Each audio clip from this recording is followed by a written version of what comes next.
What's up everyone? So today we're going to unbox this air fryer oven na 60 liter by Tix. Tama ba yung pronunciation? So mag-unbox lang tayo kasi dumating siya on an Easter Sunday. Makapal siya, no? Buksan. Yan. So pag dumating siya sa inyo guys, ganito yung Uy! So bukas na pala yung ilalim guys. Mali yung pagkakabukas ko. So, ito na siya. Tignan natin kung maganda yung product at kung worth it ba. So, we have here a freebie. We have a freebie. Ano to? Pot holder. Tapos, we have here the tray that we will put inside. So, tandaan nyo, pag nilagay nyo to sa loob, tatanggalin nyo lagi yung coat na blue because, ano siya, cover lang siya. Pag nilagay nyo siya sa loob na may ganito, matutunaw. So, ito yung panahod.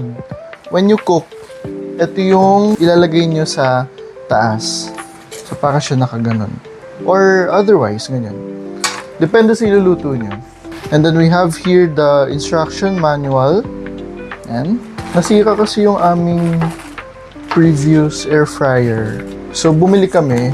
In fairness naman kay Pink App, kay L. Hindi ko lang kasi kung pwedeng banggitin. Hindi ko pa nare-research. Kay L ko siya binili kay Pink. Mabilis siyang dumating. In-order namin siya kahapon lang. Tapos dumating siya today. Yan. Wow! Such a nice color. See, it's not that expensive but it looks nice. I think touch screen siya. Ito, dito. Tapos nandito sa taas yung instructions nung when you cook food. Yung mga degrees kung ano yung dapat nyong ilagay. Ganyan. Input. Yan. So, bubuksan natin siya. This is how you open it. Ang premium nung feeling nung cover. Tempered glass siya, guys. Yan. Tapos dito mo siya ilalagay sa taas. Yan. Tama ba? Or it's the other way around? Ah, sorry. So, pag ganun pala, itong ilalim yung nasa labas dapat.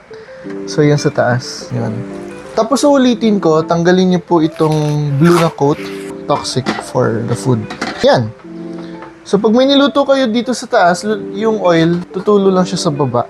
Or pwede nyo din siyang ilagay dito sa pinaka ilalim. Yan, kapag malaki yung iluluto nyo, you can adjust. Parang kasya yung quarter chicken dito. Okay, so if you want to buy this product, I'll leave the link ng Pink App dun sa description. Pero hindi po ako affiliate nito I'm just trying to recommend.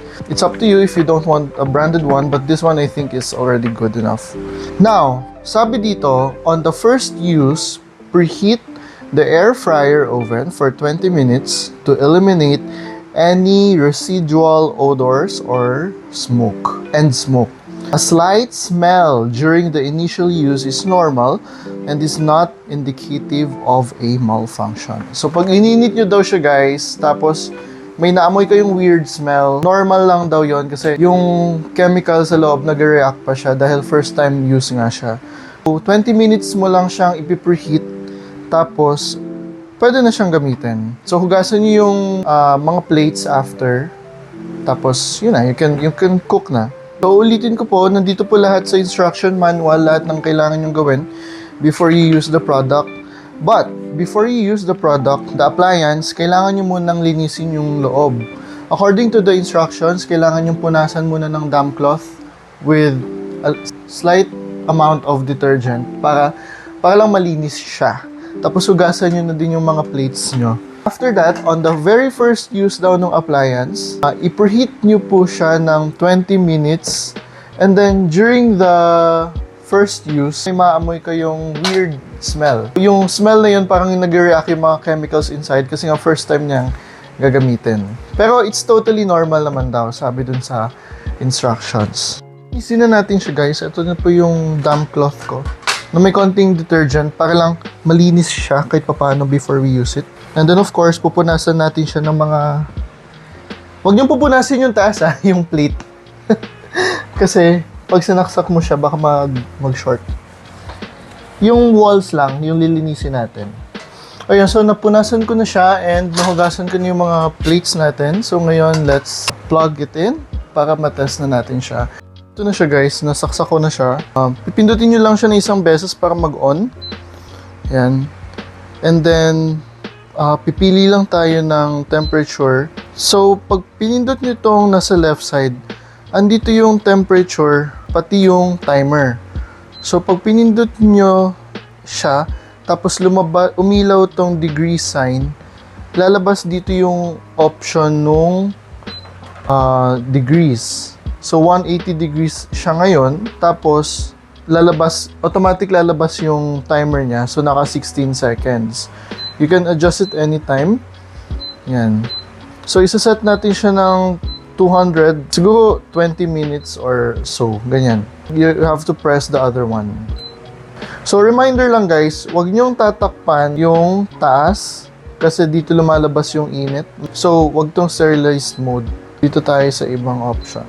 So, let's set it at 200 degrees. Tapos 20 minutes since yan yung required time to sterilize. And then pipindutin nyo lang to. Tapos magsa-start na siya. Guys, ang galing niya kasi hindi siya maingay. Wala siyang ingay talaga. Hindi tulad nung last namin na air fryer. Medyo maingay po siya. May ilaw po sa ilalim. Pag niluluto kayo, kitang-kita niyo yung niluluto niyo. Madami siyang function eh. Ito yung taas oh. Oh, yan. Kung gusto niyo magluto ng steak for example, or ng chicken, you have to set it to 200 degrees and cook it for 20 to 25 minutes. Pero syempre, hindi to precise, no? Susundin niyo lang siya as guide. So, mag-aantay lang tayo for 20 minutes para matunaw yung kanyang mga chemical residues. Look at the color, it's matte black. Maganda siya. I hope it lasts. Medyo mabaho lang. I think sa lahat ng appliance ganun, kailangan mo tanggalin yung chemical residues niya. Tapos din siya, sobrang init niya ngayon. Pag namatay siya, hindi siya tutunog sa una, lalo na pag may ilaw pa.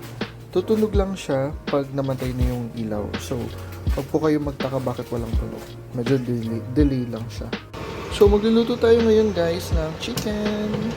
Uy, mga click this. Tapos yan. Normally, it's 20.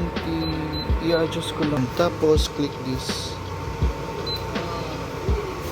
I-adjust na lang natin pag kulang pa siya. Pero, it's at 180 degrees. So, hindi ko na videohan yung chicken at medyo fail siya. But I think that's it. This variant is actually their newest variant. This is the 2026 air fryer oven. Again, this is 16 liters. Mali po ako ng sinabi kanina. Hindi ako makapagbigay ng information about this kasi ito yung pinakabago nilang feature, yung sterilization feature. Hindi elaborated sa instructions yung sterilization feature, pero ang assumption ko ay it's to sterilize the whole unit after gamitin para mamatay yung mga mikrobyo, I guess, or pwede kang mag-sterilize ng mga utensils mo like kutsara, tinidor, ganyan. Yun ang naisip ko, but again, I don't want to give assumptions. Ayoko mag-spread ng misinformation. Ayun lang po. If you have any questions, please feel free to jot down your comments below. So far, maganda yung impression ko sa air fryer na to. Pwede siyang gawing oven actually eh. Pwede kayo mag-bake ng mga maliliit na, for example, banana cake, mga ganon, or bake mac, but in small serving lang. Also, nag-try ako maglagay ng one whole chicken. Kasya naman siya. Tapos, pag nagluto kayo, you can still use the pansahod, yung gray ito sa ilalim. Or you can put parchment paper if you cook. Kung OC kayo and ayaw nyo namang dumikit yung food nyo. But so far, it's nice. Yung price niya naman is, I think okay na, 2,000 plus. Kung bibili din kayo ng ganito kalaki, 16 liters. Madami na kayong pwedeng paggamitan nito. And marami din siyang options. Of course, if you want the best, like yung mga ibang branded appliance, obviously hindi ito yun, but I would say this would suffice your needs. So ayun lang naman guys, thank you for joining me in this unboxing video. It's actually my first vlog and I'm so anxious, but whatever. I hope I can make other videos na nagluluto ako using this appliance.